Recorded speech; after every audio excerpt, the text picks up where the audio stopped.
It's been a couple days since we did a news video, but there's actually news today, and the news today is centered around Survivor Series. The Survivor Series is coming up on November the 26th, and the main thing that has been talked about this year is War Games.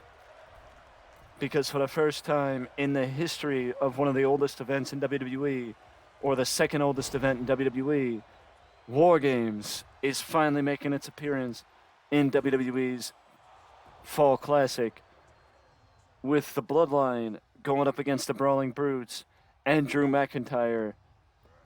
The only question is, though, who is the final person on Drew McIntyre and the Brawling Brutes side? I'm thinking it could be Kevin Owens. As I mentioned in a previous video, I think Seth Rollins could be made a case for. I think Bobby Lashley could be made a case for.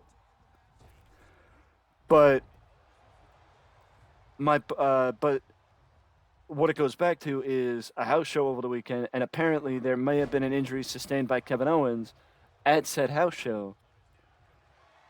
And if that is the case, which I hope it isn't, because it would be nice to see Kevin in this type of event, in a featured position, in a prominent role, because Kevin has not really been in much of a prominent role since his feud with Roman Reigns back at the end of 2021. At the beginning of 2021, which, Kevin Owens has a history with the Bloodline, because right as the Bloodline was forming, that's when Kevin last feuded with Roman. Because in actuality, I think that's actually the last time Kevin was on SmackDown. I could be wrong, but I think that was actually the last time Kevin was on SmackDown.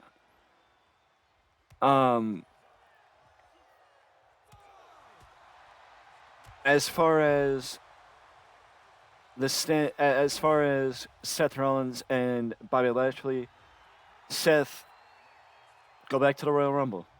Seth has unfinished business with the Bloodline, with how his match with Roman ended at the Rumble.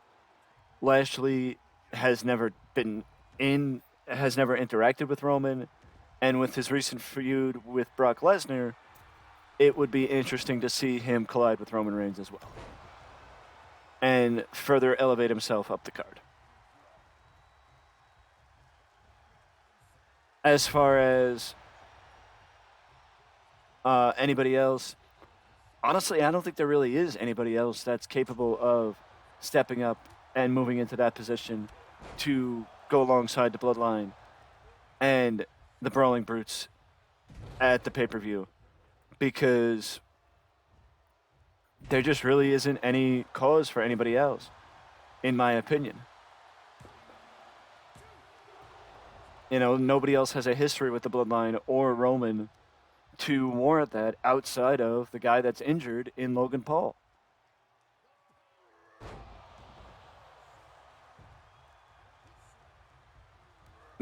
Logan Paul does have it, but Logan Paul got injured.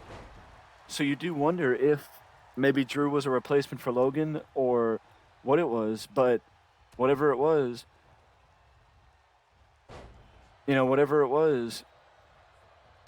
it's going to work out because the active roster is going to be involved in War Games.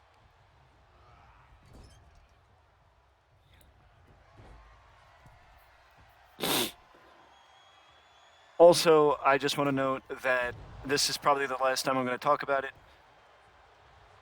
The situation with the NWA and Nick Aldis. Nick Aldis, I kind of agree with him with Gags the Gimp and the social distancing match and just a whole lot of nonsense taking place that ruined the reputation of the NWA. That it just doesn't belong in the NWA. I'm not going to say that there isn't. I'm not going to say that there isn't. How do you put it? I'm not going to say that there isn't a spot for comedy in wrestling. There isn't a spot for somebody, but there isn't a spot for that in the NWA. Go back to how the Boogie Woogie Man Jimmy Valiant how Boogie Woogie Man Jimmy Valiant would portray himself back in the day.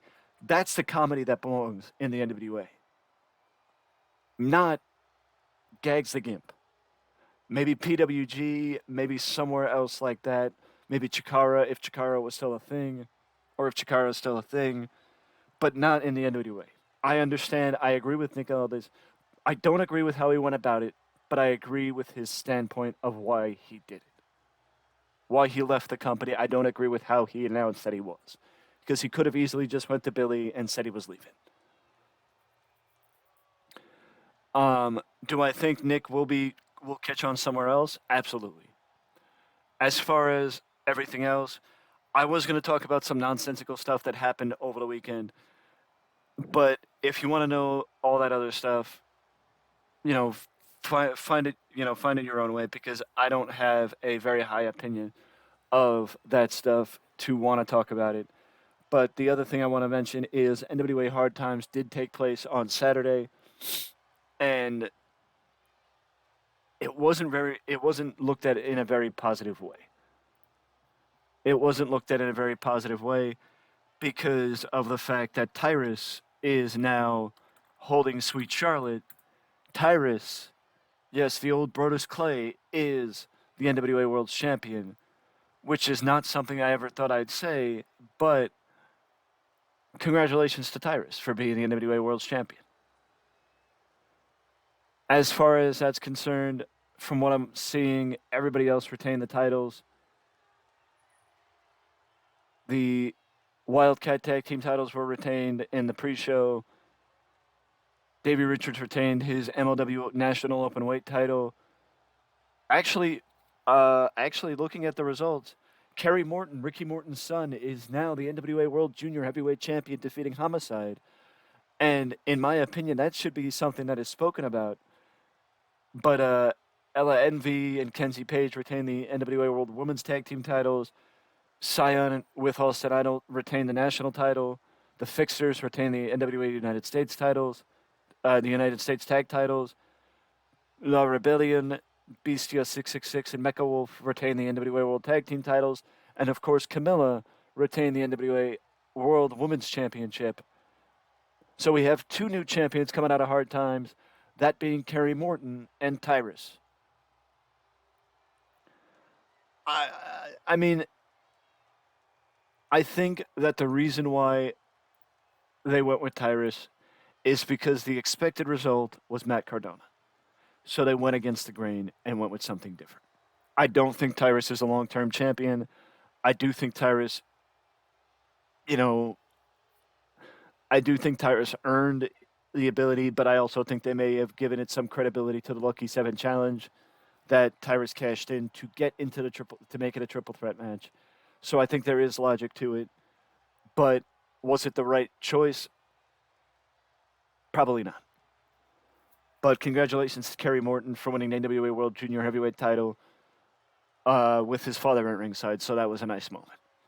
Speaking of pay-per-views, Impact Overdrive this weekend, this Friday night on Fight TV, with Josh Alexander going against Frankie Kazarian, and the new Impact Wrestling Knockouts X Division champion is going to be crowned after Frankie cashed in option C to challenge Josh Alexander at the pay-per-view.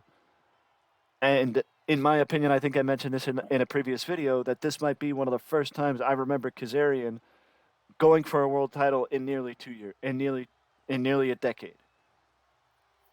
But Heath and Rhino will defend the Impact Wrestling World Tag Team titles against the major players, Brian Myers and Matt Cardona. So maybe Matt Cardona will not have to go that far without championship gold, and him and Matt Myers will be champions in another promotion as a tag team. But also, don't forget, Full Gear this weekend, this Saturday night, Full Gear, November the 19th, MJF, Jon Moxley. The Acclaimed versus Swerve in Our Glory, and Chris Jericho will defend in a fatal four-way. Sammy Guevara, Bryan Danielson, and Claudio Castagnoli vie for the Ring of Honor World Championship this weekend at Full Gear. action-packed weekend this week and next week. Survivor Series, War Games. There's a lot left in November and a lot more action to come. These have been my thoughts on wrestling. Let me know yours down below, and I will see you guys again soon. Before you go, do not forget to hit that bell next to the subscription box to always know when a new video is here on the channel. Till next time, I will see you soon.